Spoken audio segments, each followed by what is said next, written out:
the Honorable Principal of SMA Islam Atira 1 Makassar, honorable judges, respected audiences, and my fellow students. Bismillahirrahmanirrahim. Assalamualaikum warahmatullahi wabarakatuh.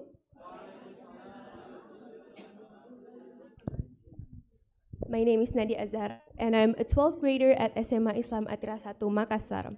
And I would like to give my gratitude for this opportunity to be able to present here and to share my experience at internship in SD Islam Atira 1 Makassar. During this presentation, I will be summarizing my daily activities and my whole experience during my internship week.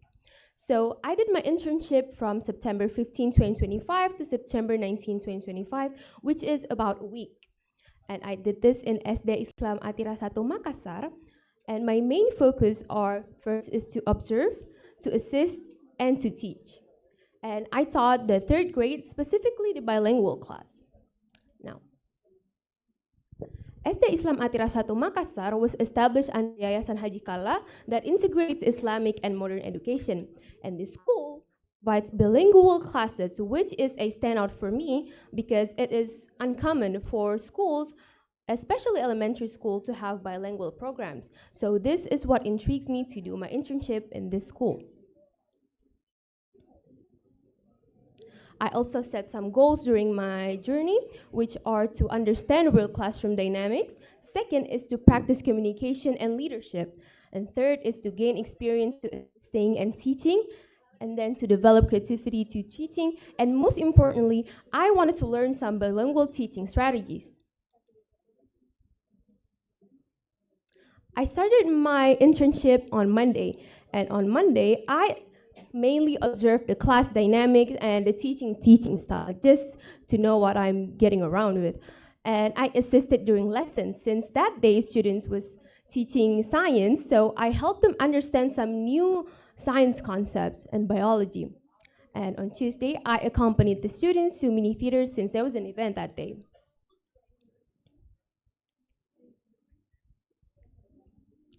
And on Wednesday, after I finished assisted students with my partner, I discussed with the homeroom teacher on what kind of teaching activities that we are going to do the next day. And I did some research, and then we ended up doing an arts and craft project on Thursday.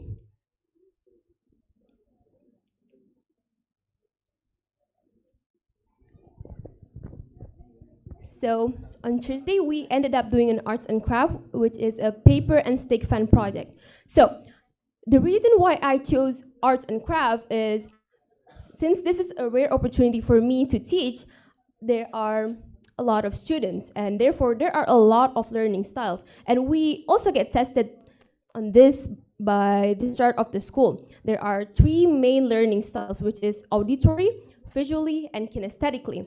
And I wanted to grab a project or a teaching activity that would grasp all of those 3 aspects, because there are a lot of students and they are very diverse. So here I demonstrated how to make a paper and stick fan using constructive paper, glue, sticks, and markers, and I give them instruction in English, and the class was very active and enthusiastic, as we can see in this video.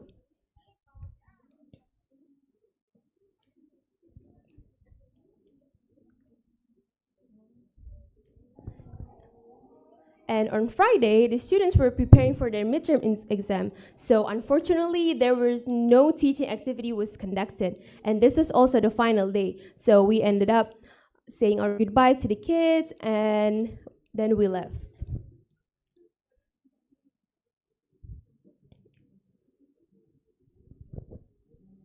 So my teaching experience. So what I did here was, in the whole class, there were about 25 students, and then I separate them into 5 smaller groups to do the project. And then I go in front of the class and give them out the materials. Me and my partner handed out those materials, let them work into groups.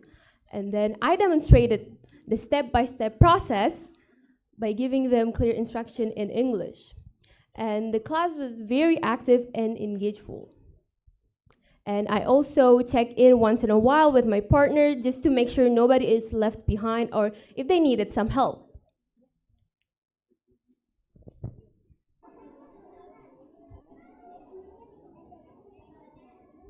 So as we can see, the classroom atmosphere here, there was very active and very interactive and cheerful. And even though some needed extra guidance, which was me and my partner was there and we were able to help them, they were very excited and genuinely curious. Even though I said that teaching elementary students was fun, I still face some challenges that I think most teachers would agree with me, is classroom control and managing time during those activities. But how I overcome these challenges is to give a clear and simple instruction as best as I can. And I also use a lot of visuals and gestures just to emphasize my point and to help those students understand what I'm talking about.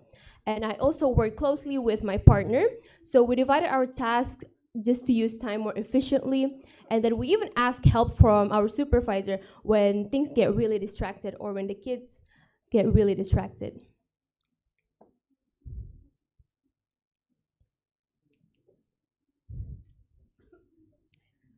So after this valuable week of learning and teaching, I have learned that not only teaching requires mastery of the subject, but teaching also requires a lot of patience and preparation.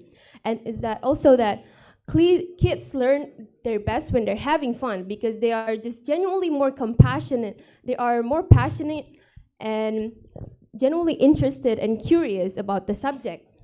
And third is that clear communication is the key to gain control, and classroom management is important.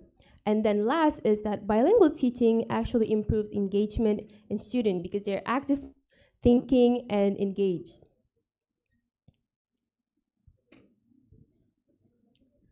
Next is reflections, or my personal reflection that was based off of my goals before. So I learned how to apply classroom management strategies effectively. And then I also developed creativity while designing engaging lessons and art projects, while I also improved communication and leadership through teaching activities. And I also definitely gained hands-on teaching experience and confidence in guiding students. And most importantly, I learned and applied bilingual teaching activities such as code switching and translanguaging. And in this video, you can actually see me do code switching or translanguaging, which is basically when you translate the instruction first from English to Bahasa to help students understand more complex concepts or just to introduce them new vocabularies. And I also give a lot of visual and contextual support while encouraging expression in both languages. Again, these methods can effectively improve their understanding of what we are trying to deliver. So before I started my internship, I was wondering to myself that if bilingual teaching programs or methods would get kids confused, since they are learning with two different languages at the same time. I know I probably would, but then I did my internship and found out that it was quite the opposite. And this supporting journal article by Ellen Bailey-Stokes on bilingual education for young children, review of the effects. And the study was conducted in 2016 on bilingual schools for children. And this study found no evidence whatsoever of harm in bilingual education for children. And even in many cases, there are benefits such as language proficiency, literacy, and cognitive skills. And even based on my experience, I understand that these kids has a level of comprehension that was beyond their age. And this one time when they were learning science, I noticed that they are learning about invertebrates and the classification of those invertebrates. And I remember learning this in at least 6th grade on middle school. And mind you, they are learning this in English, and there are 3rd graders. So Bailey-Stokes also argues that bilingual settings can enhance executive function like attention, working memory, and cognitive flexibility, because these children who regularly switch between languages practice to control their attention and suppressing their interference. So they are more actively thinking and critically engage. So I have come to a conclusion. And the first is that teaching requires mastery, creativity, communication skills, and empathy. And then second is that creativity-based learning builds more confidence and expression in both the students and the teacher. And then last is that bilingual system strengthens 21st century crucial skills like thinking and communication skill. So, before I end this presentation, I would like to present an inspirational quote from singer Phil Collins. In learning, you will teach, and in teaching, you will learn. That's all from me. Thank you for your attention. I'm Nadia Azara, and now I will return it to the moderator.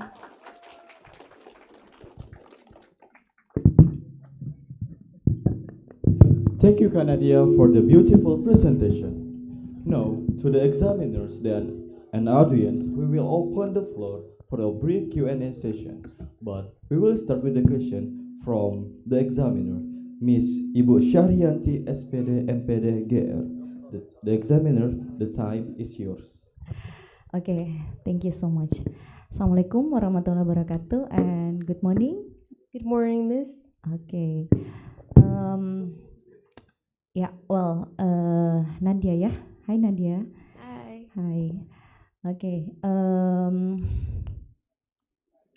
Bismillahirrahmanirrahim. Thank you so much for your great presentation ya.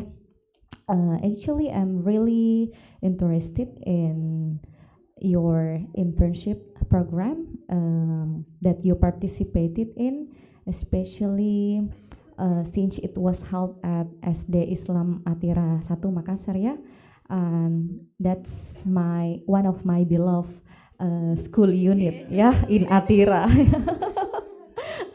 Okay, so in your 5-day internship program, actually this program is really interesting for you ya. You gain many things there. You can learn about the real work and you learn about how to control the students in the classroom. Yeah. And the second things that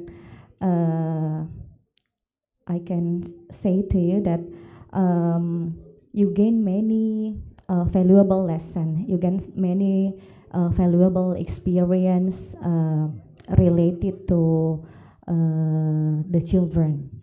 Yeah, and then you gain many valuable experience and also including observing how the teachers teach the student and manage the classroom, as well as how the teachers manage the time and also help the students to learn, the lesson or the material and many more. So I just have simple question for you. From those 5 things you learn, I just want you to share about what is actually the most important thing you learn from your internship program. Maybe you can share with us the most important thing you learn in during internship program. Thank you. Thank you for your brilliant question, our examiners. So the next, so we will hear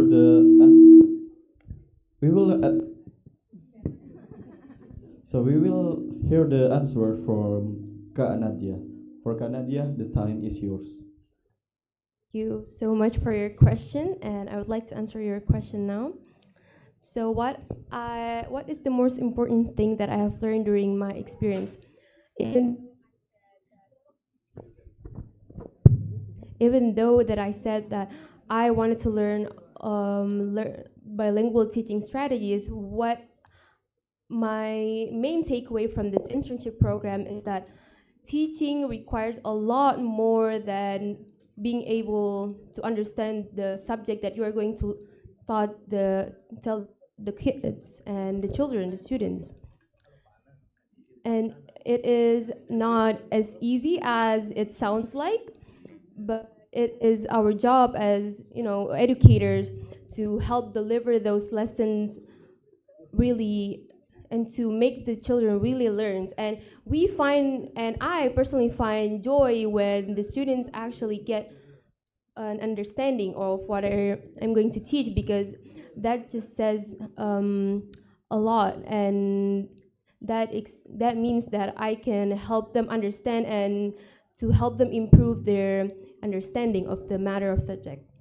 Thank you. I still have one more. Can I? Yes. Yes. Okay. The second is, which part did you enjoy the most during your internship program at SD Islam Matira 1 Makassar? Maybe you can tell me. My favorite part of my internship was when I get to have a small talk with the children outside of the material. I remember the kid came up to me and asked me what I want to be when I grow up. And I didn't really thought about it, so I just said that I want to be a doctor. And she said, "Oh, that's cool. I want to be a cardiologist." And I was surprised that how do she know all these terms? And I asked her, "Are your parents also doctors? I mean, how do you know this?" And she was like, "No, my parents are not doctors, but I want to be a cardiologist." And that really shows their level of like intelligence, and that was just it was an amazing experience overall. Yeah, thank you so much ya. Uh, I have pantun for Nadia. Can I? Bantu cakap ya. Burung camar terbang tinggi di langit, Cakep, singgah sebentar di pohon jati. cakep. Nadia jalani magang dengan semangat, ilmu dan pengalaman jadi bekal nanti. Thank you so much for your presentation. Assalamualaikum warahmatullahi wabarakatuh. Okay, thank you for the examiners and the next question from Ibu Risma Awati Razak, Espedager, MSI. For the examiners, the time is yours. Okay, thank you, Fatin. Very good presentation, Nadia. I really sangat bangga padamu. Yeah. Okay, baik. I want to ask about before you said that you assist students to teach about biology. What kind of that biology? That's the first one, and how you deliver the information, that biology thing. And the second one, after you take the internship, how do you value your teacher? But the patience, how they encourage you are to learn, and then the passionate and something, and is it make you change the way you see your teacher? Yeah, that's all for me. Thank you. Thank you for your brilliant question, our dear examiners. So let's hear the answer from Kanadia. Kanadia, the time is yours. Okay, thank you for your question, Ms. Risma. The first question is how I deliver the biology lessons. So first, when the teacher is finished explaining the subject, some of the students came up to me and asked me about some questions on the book, and I have experience in learning this material, so I would explain to them more and basically just help the teacher to help with the students to understand more of the concept. And I also explain some terms like, what mollusks mean, arthropods, stuff like that. Yeah. And the second question is how I value teacher after this internship. I definitely gain more sympathy and empathy towards teacher, because I already know that teaching is not easy, but after I experience this, I even value them even more, because they are just an important foundation of our education. And that's one thing that I think a lot of us as students sometimes miss, that these teachers are really trying their best, especially when I see my homeroom teacher. speaking to these kids, sometimes there are communication gap between like generation because they're like 20 years younger than her, and it's challenging. So I really appreciate our teachers now. So Okay. thank you. Thank you. Very good, Nadia.